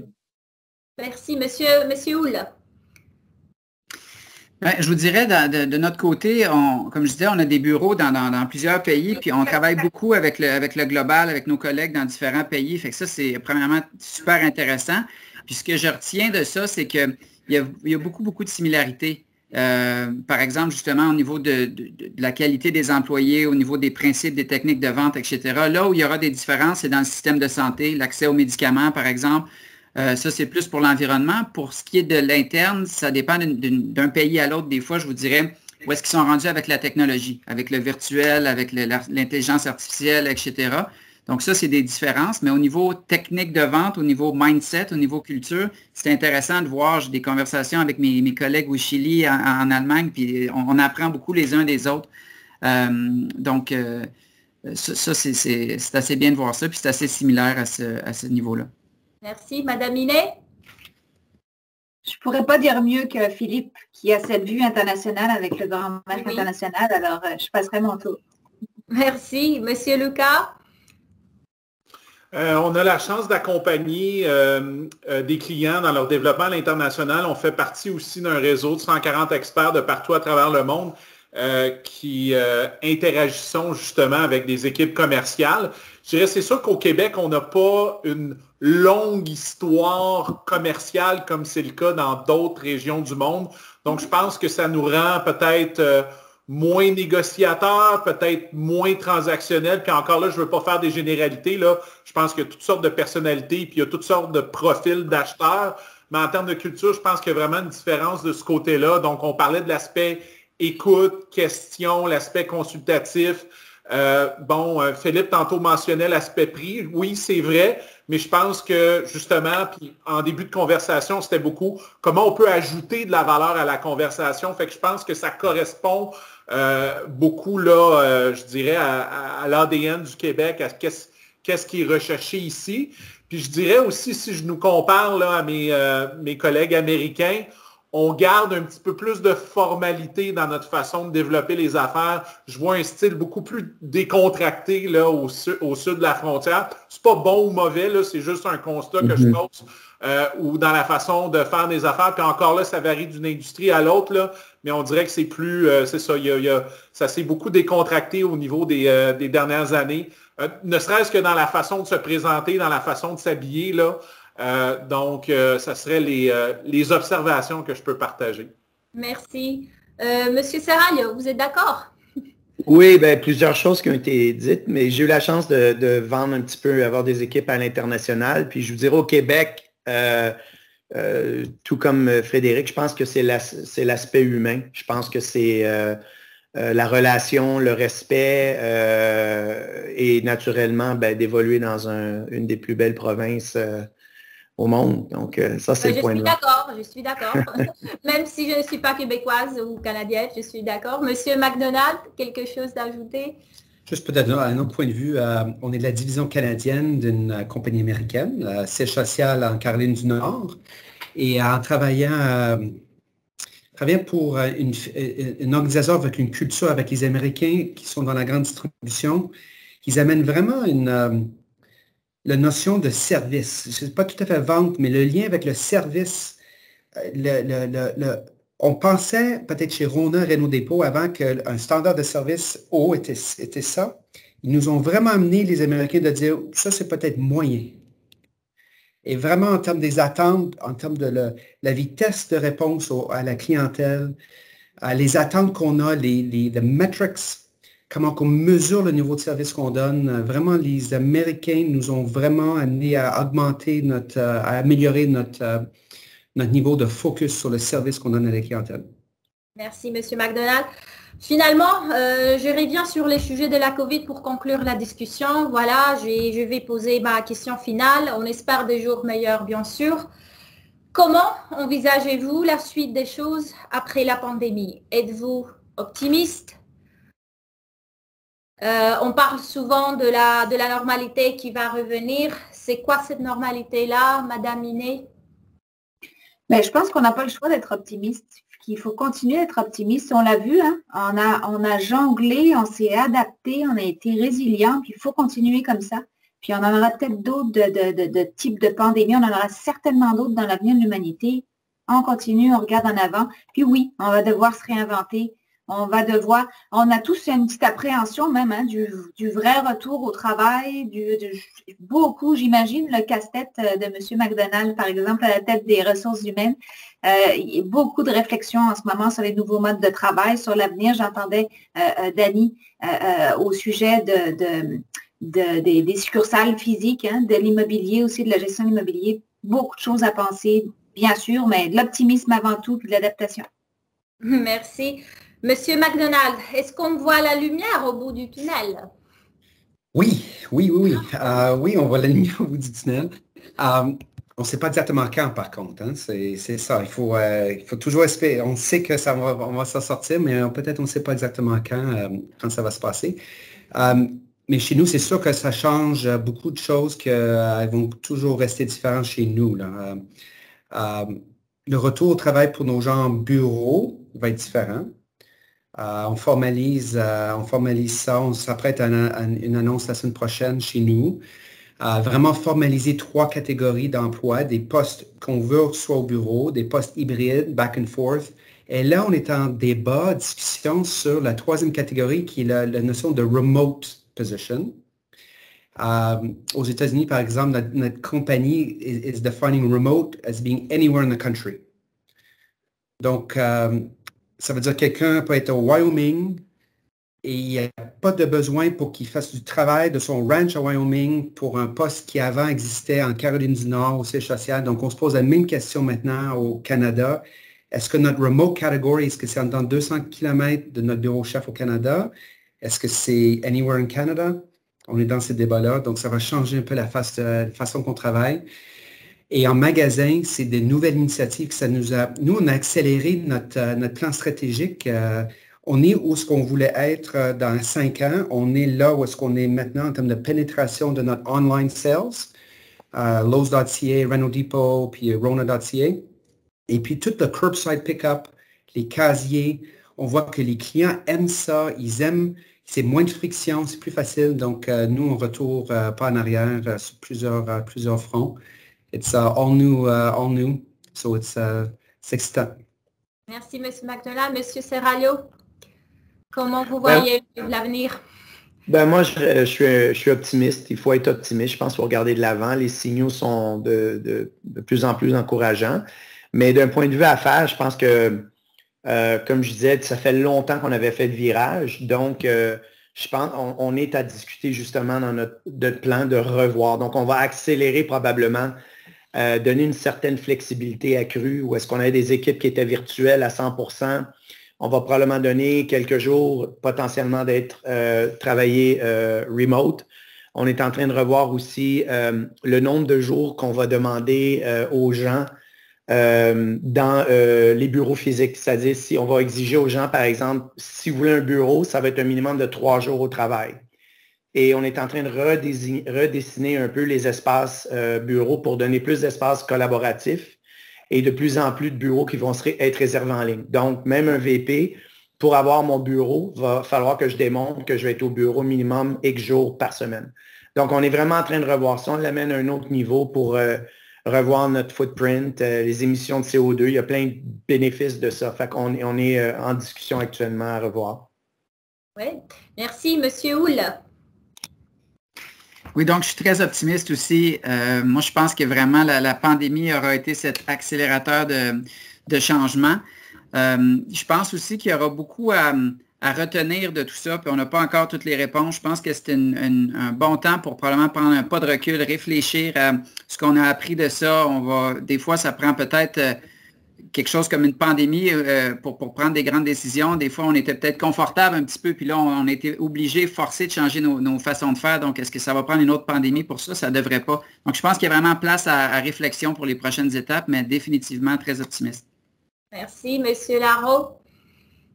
Aussi très optimiste. Donc, moi, je pense qu'on a tous les outils qui ont été développés, utilisés chez nous vont rester. Donc, on a déjà annoncé qu'on allait faire retour 3-2-2-3, donc 50% du temps à la maison, 50% du temps au bureau. Mais c'est un constat qu'on fait à court terme parce qu'on pense que ça va évoluer aussi avec le temps. Donc, quand on va le faire, bon, on va peut-être peaufiner ça aussi là, pour l'adapter davantage, justement, et d'être encore plus flexible là, pour l'ensemble des membres de notre équipe. Moi, ce que je constate aussi qui est très positif, c'est qu'avant, il y avait de souper, de cocktails, de lunch à faire, beaucoup de rencontres en personne. Je pense que c'est important, les rencontres en personne, c'est très pertinent, ça va l'être toujours.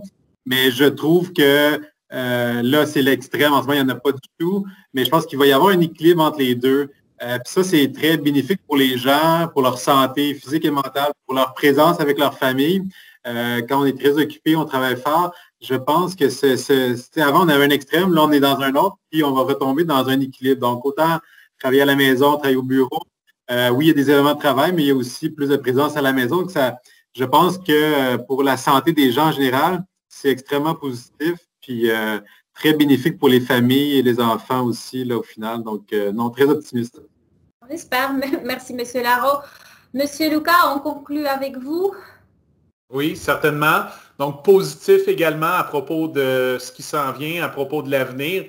Je pense que la pandémie a démontré que faire des changements, ça n'a pas besoin nécessairement d'être long. Donc, je pense que ça a démontré qu'il y a des changements qui peuvent se déployer, des changements d'importance qui peuvent se déployer très rapidement. Donc, ça, je pense que ça va changer beaucoup les perspectives sur qu'est-ce qui peut être réalisé pour la suite. Ça va probablement accélérer les choses. Ça, je suis moins sûr que c'est peut-être positif. Là, ça va demander une beaucoup plus grande adaptabilité. Là, on parlait d'humain un peu plus tôt. Là, ça a été mentionné, entre autres par Danny. Là, donc, ça va être quoi la dimension humaine dans cette équation-là? Mais je ne suis pas trop inquiet pour la suite. Merci, Monsieur Lucas. Bon, voilà, Madame et Monsieur, quelle belle discussion. On pourrait continuer longtemps, mais malheureusement, on doit s'arrêter. Merci d'avoir accepté notre invitation et je vous remercie de votre participation. J'aimerais également remercier l'Institut global de la science de vente, GSSI, et l'Association américaine du marketing, AMA, ainsi que le directeur de l'Institut de vente de HEC Montréal, M. Jean-Luc Géat, qui a organisé ce panel.